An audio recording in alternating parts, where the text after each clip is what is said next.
center, which we still have to do that, but it's already available at the City Hall. Item number 14, consider approval of city manager's designation of an acting city manager on the duties of the city manager in his absence or disability pursuant to section 4.07A of the city charter as amended.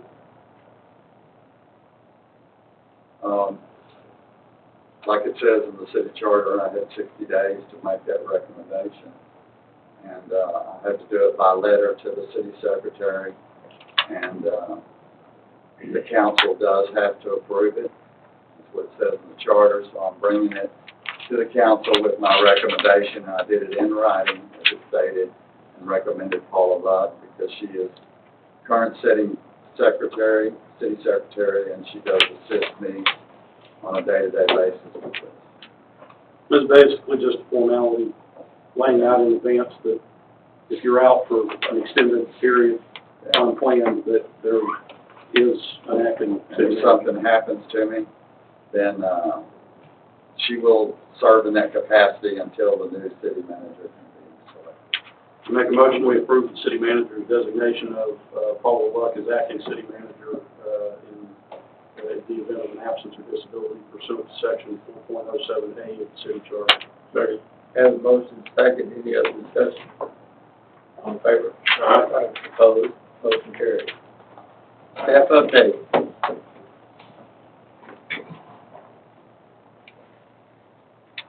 I spoke with the 928 Light today.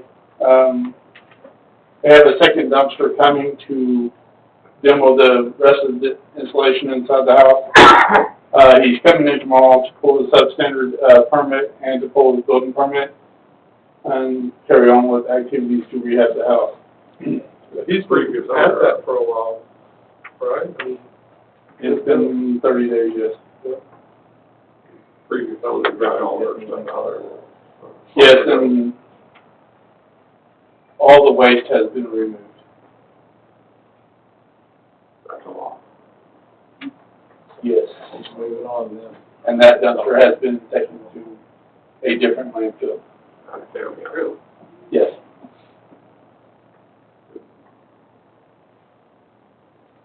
Um, 1605 Montrose, I had a meeting with them last Thursday.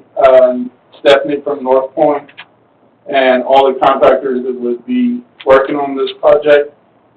I got an email from them yesterday, and they are going to be closing on the property on July 12th. At that time, we'll bring back to council for an update of the order.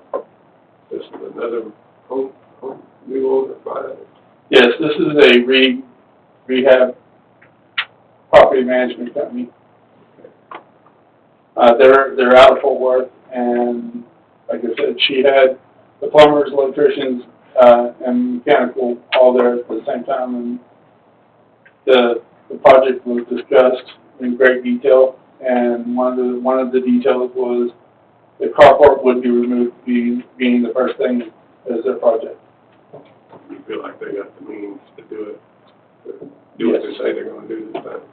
Yes, this is a different company than the guy that came in here and wanted to make it a flashlight. And 4711 White Oak, he has active permits and he is actively working on it. It says 09. Oh, no, sorry. Anyone have any questions for Steve? Thanks, Steve. Thanks.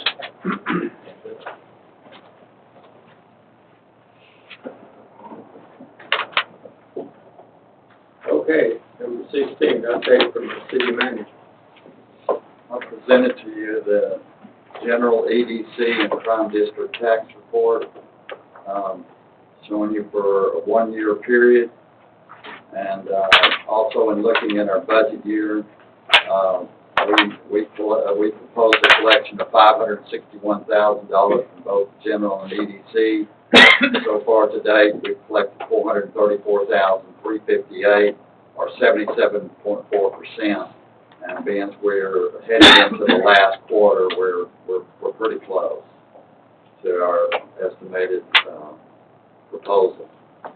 On the crime district, we proposed $187,000, we collected $144,000, and again, 77% of the amount that we proposed.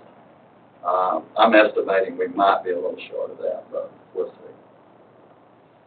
But you never know in the time frame. But there have been several months that they're gone up here lately. We're projecting that we'll be very, very close to what we. Second thing I wanted to talk, there's some new legislation out there that I wanted to talk to you about. One is the tax cap. It appears that for a town under 30,000, there is a little bit of possible wiggle room, but still it is capped at 3.5%. Also, there is, and Betsy may know more about it than I do, about the international code adoption that's going to set the criteria for the materials. My understanding that hasn't been signed by the governor yet. That's what I understand. At the seminar, I was at a city attorney seminar last week.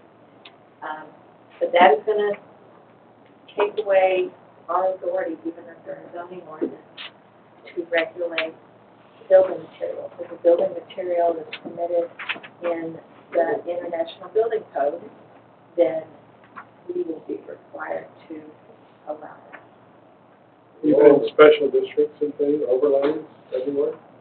So all the siding and all those issues. No, not kidding. Metal and red, like a house made out of metal?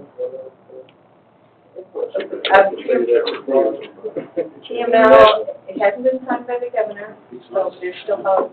But, I mean, cities like South Lake and, are pretty excited about this. There's always. In a negative way. Yes. Yeah. There will always be deed restrictions, but that's going to be up to the property owner. So Bryn in our office is going down, and there's a committee with Scott Houston to address a lot of these issues, like how this doesn't affect River Oaks, but how our city's going to be dealing with the new annexation rules that have taken away the ability in most cases to voluntarily annex. How we're going to deal with Senate Bill 2. As Marvin said, you do have a little bit of leeway. Senate Bill 2 is the cap. That doesn't apply to this year.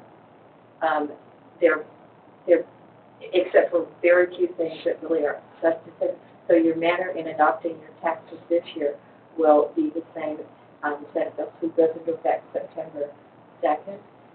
I have not memorized all the calculations, but generally, high overview, a city of under 30,000 still has the 3.5% cap, but you can go up to 500,000 over last year's. It's not called the effective rate anymore. It's called the no new revenue rate, and then it's called the voting rate. And Was the higher of 500,000 or 3.5%? up to 8%, up to what used to be the rollback rate. So I think most of my little cities, I think, are going to be in pretty good shape. There are all sorts of little catches and rules that apply. But I believe that 500,000 is based on the previous 3-year calculation on taxes. Is it? Yes. So it's an average? Yeah. Yeah. And see, I haven't. We are working on trying to sort through it. TML is working on trying to sort through all this. So, I mean.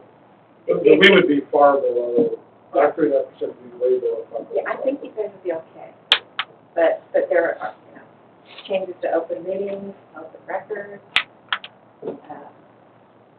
I don't know what, it's a lot of really bad things. Speaking of that, if we got anything from TML, have they come out with any legislative updates that we usually have Yes, after the? I've got one.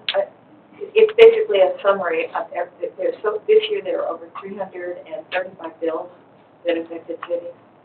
So if you go to the TML website, the legislative update is there that you. But they used to do those satellite trainings. There's one going on next week in Austin, I think. TML is overwhelmed right now.